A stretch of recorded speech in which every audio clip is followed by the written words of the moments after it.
The first thing I want to do is thank you guys for reaching out in our time of need.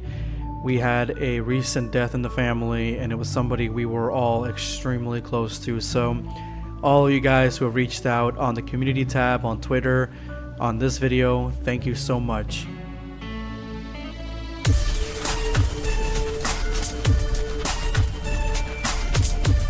Prepare yourself, Dan Saiyan. So I was watching One Punch Man Season 2 Episode 9, and I gotta say, I was extremely on the fence on One Punch Man Season 2 because I jumped on that hype train of the animation being terrible. And that was mainly due to the fact that the teaser trailer was awful. It used all the awful animation scenes. We know that the same studio is not working on Season 2. And so I went into it with low expectations, and I gotta say, I've been surprised. I mean, some of the animation is still a little shoddy, and a lot of it is not even close to Season 1, but there are a lot of fight scenes, a lot of different angles, a lot of different moments that have extremely good animation. Now, this video is not talking about the animation of One Punch Man. I just wanted to give you guys that little tidbit on how I see One Punch Man and color your perspective of how I'm going into this video when it comes to One Punch Man, because again, I love the first season, I love the anime. The second season, I went into it and I didn't really know what to expect, and right now it's blowing me out of the water. The last episode, episode 9, I am gonna not give you guys any spoilers except for one light one, and that is that Saitama is depressed. He actually may be clinically depressed. And now that I've seen Saitama, the way he looks, the way his blank facial expression is drawn that way, and how uninterested he seems in almost anything, it makes sense. He has reached the pinnacle of strength that no other character in the One Punch Man universe can even come close to. He had a slight smirk when he fought Boros, or when he defeated Boros and he told him how strong he was. And that was the closest thing that we've gotten to Saitama really being genuinely happy.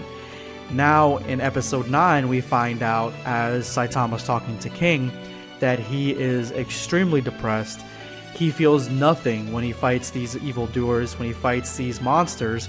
He doesn't feel anything. He kills them all with one punch, and now he's depressed and he thinks that there's no real purpose to life because there is no more excitement of getting stronger. He has gotten way too strong, and that's when King is telling him, well, you should take a vacation, you should take a break, all this stuff, trying to get him out of his comfort zone so Saitama can find other things to be excited of instead of just fighting. But when I was watching this, I realized something. The complete polar opposite to Saitama in this is Garou, which is the main evil villain in this. He is the hero hunter. He hunts down heroes and tries to fight them, and if he can, tries to kill them, but it seems like most of the time he just beats them up. He hasn't really been killing anybody. He wants to be known as a human that is a monster, which is great for the theme of One Punch Man Season 2, where the monsters are turning humans into monsters, and they even give him the opportunity to, but he declines it. He is continuously fighting these heroes because he wants to get stronger. He wants to be the very best. He hasn't reached his goal. The same goal that Saitama had to become a hero, Garou has it to become a monster, and Saitama's a little jealous because Garou hasn't reached the goal yet of becoming a monster, a true monster, and Saitama has reached his goal of becoming a hero, becoming unstoppable and extremely powerful. So Garou is continuously fighting all these different heroes without even a break because he loves the thrill of getting stronger, and he knows that there is a lot more that he can achieve and a lot more strength that he can earn through fighting, and that's what is making him extremely happy, which is the complete opposite of Saitama. So after seeing the dynamic between these two characters, I realized something, that This is essentially the dynamic between Jiren and Goku. Goku is Garou, continuously getting stronger, searching to fight many more bad guys, trying to get to a level of strength that he wouldn't be able to attain without fighting all these bad guys or fighting all these opponents. And Jiren is Saitama. He's already reached the pinnacle of his strength. He's gotten as strong as he can go, and there's nowhere else for him to go. It's been so long. I've forgotten the exhilaration of a real fight!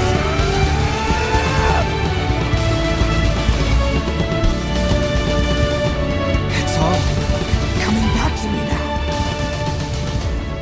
This is it!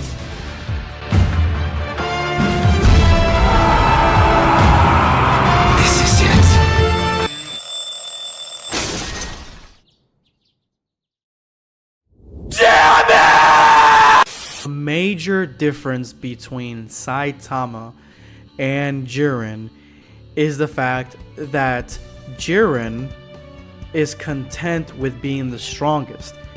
He doesn't care about being bored, about being the strongest. He just knows that he is the strongest and he is a hero just like Saitama.